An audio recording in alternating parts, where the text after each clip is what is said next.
One of the famous faces from Strictly Come Dancing, Kristina Rihanoff. Kristina, welcome to Five Live. Good afternoon to you. Hi, Kristina. Hello, everyone. Have you ever danced to Groove Armada on Strictly? Do you know? I don't think so on Strictly, but I have danced to it before. Now, listening to, can we have that? Are we able to? Can we have Groove Armada again? Okay. What sort of type of dance would this best fit, Kristina? Just for Rob's knowledge, for future reference. All right. That's all right. Have a listen again. We've got it. Here we go. What do you think? Well, you can do a bit of salsa to it, I suppose. There you go, Rob. If I could do salsa, I might, yes. Yeah, salsa would be good. And it's easy, actual dance to pick up. So, I think you'd have your work cut out for you with Rob.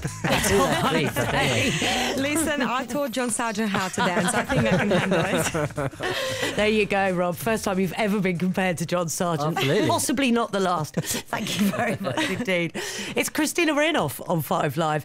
So, obviously, your time on the BBC One show, Kristina, hasn't always been plain sailing, but you've danced with John, as you mentioned. Twice came close to claiming the Glitterball trophy alongside partners Jason Donovan and Second and third, Simon wasn't it, with Webb. those two? Yeah, but also Kristina, in case you don't know, has been suffering with press intrusion and online abuse as a result of a number of high-profile relationships that she's had, a couple with people that were on the show. Her autobiography is called Dancing Out of Darkness, My Story. So why, first of all, did you feel like now was the time to write an autobiography? You're only 38. I don't know, I was actually offered to do it a couple of years ago, and I thought at that time I would never actually able to be very honest, I suppose, about my childhood and my family dynamics and everything. And I felt like this was the year to do it. And I'm really glad I've done it, because the response was absolutely remarkable. And the amount of people who tweet me and say that, you know, the book inspired them to pursue the career and to actually believe in themselves, especially dancers, you know, young girls and who saying, you know, it's sometimes really tough and you feel like everything is against you, and circumstances maybe where they come from, or with no family support. That book kind of gave them inspiration to actually pursue the career and believe in themselves. And you know what? If I inspire even one person with this book, I'm really happy about it. Did you learn that from your mum? Because when I read the dedication to her on the first page, that's almost exactly what you say to her. Yes, absolutely. My mum is a very strong person. She probably wasn't always a strong person, but sort of circumstances of her life made her a wonderful, remarkable woman in my eyes. And of course, I wrote my book and I dedicated it to her, because in my eyes, she's just absolutely the best friend of mine, and she is a wonderful person. So, and she didn't have an easy time of it, and neither did you. What happened right at the beginning? Because it was very sad to read that she had to give you up when you were really young. Well, she was a student, and my dad was a student. You know, they were in the same college, and obviously life at that time in Soviet Russia was very grim and very difficult for two students to actually being married and raise a child. So my dad was sort of struggling with the circumstances, I suppose, and he kind of said to my mom that, you know, I had to be sent to his mother, and otherwise he will walk away, because he just can't deal with the pressure and the stress of it. And you know, and my mom was absolutely devastated, but she felt like she had nothing she can do about it. And she obviously came and visit me as much as possible every 3 months, but it was really hard. And eventually, obviously, she took me at her first opportunity back. But I guess when she was 21 herself, a young mother, you know, to be raising me alone, it was really scary for her. And like I said, I think Soviet Union times was very difficult anyway, you know, not a lot of money, obviously, any student would have. So yeah, it was a tough decision. And she said she was absolutely devastated, you know, and it was the most difficult time of her life ever. Because you were growing up in Russia during the breakup of the Soviet Union. Yeah. You describe it in the book as downright scary. What sort of things were happening at the time, Kristina, to you and others? Do you know what the best thing is? Like what my mom said about that time. It's like the whole country was at war, just without bombing. You know, we didn't have maybe, you know, that, but everything else was just falling apart. It was absolutely horrific time. You know, I was about 12 years old when Soviet Union collapsed, and you know, people were losing their jobs. There was absolutely no money. You know, and my mom and my dad lost their jobs pretty much at the same time.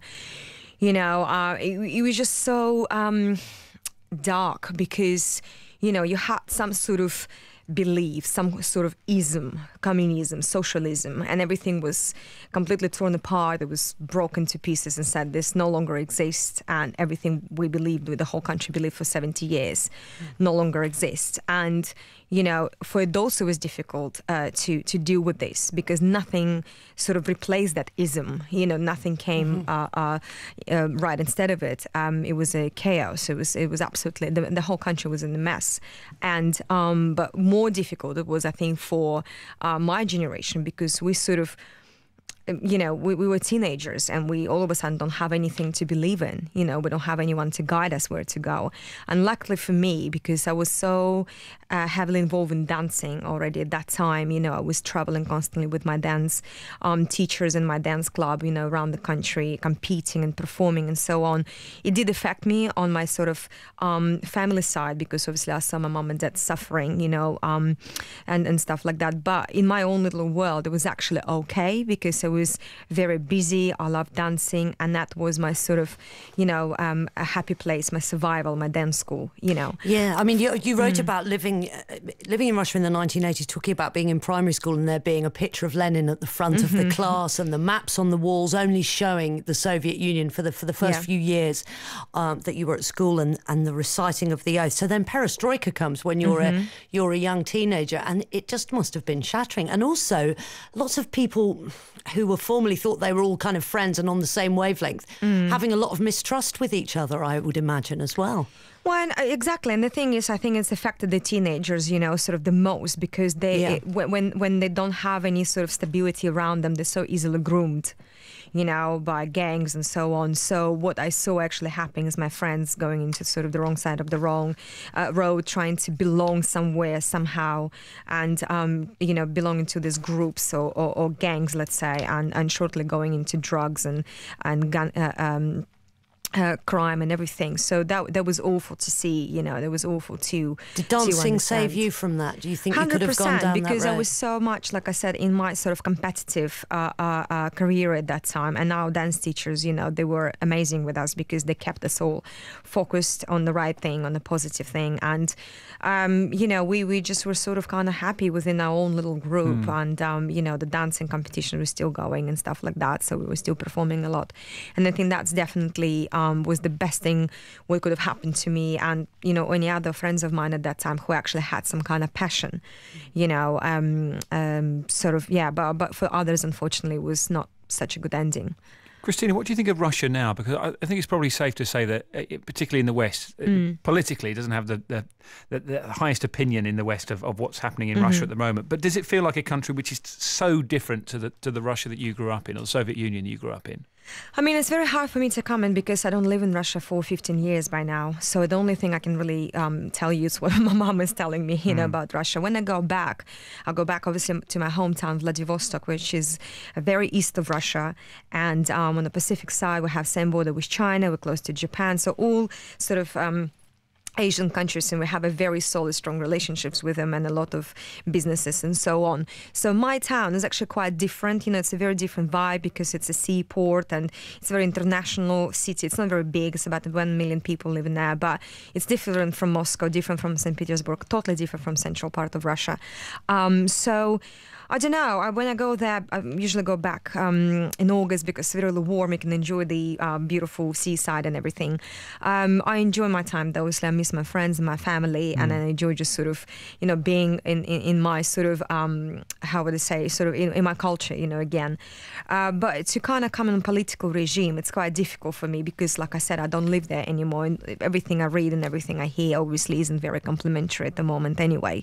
So I'm sort of neutral at that point, because I, my home is here now in London, and in the UK for many years, for 8 years by now.